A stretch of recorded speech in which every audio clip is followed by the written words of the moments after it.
In the late 1950s, when Fidel Castro was taking his revolution out of the mountains toward the ultimate victory of Havana, the world watched what was believed to be a popular uprising of the people. There is not communism or Marxism in our ideas. Our political philosophy is representative democracy and social justice in a well-planned economy. But the revolution provided a new base for the KGB and the communist intelligence networks. Ladislav Bittman was a deputy director with Czech intelligence.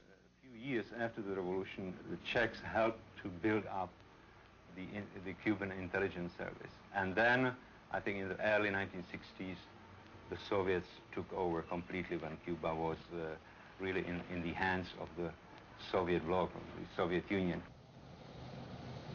Here at the Cuban mission to the United Nations in New York City, where 98 Cuban nationals work, at least half are members of the DGI, the Cuban Intelligence Service. This man is Nestor Garcia. Until the summer of 1980, he was officially listed as the first secretary to the Cuban mission.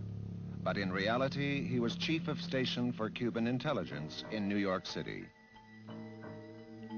In Moscow, the direct responsibility for running Cuban intelligence is assigned to Department 11 of the KGB, the same department that controls the Czechs, Poles, and other European communist intelligence agencies.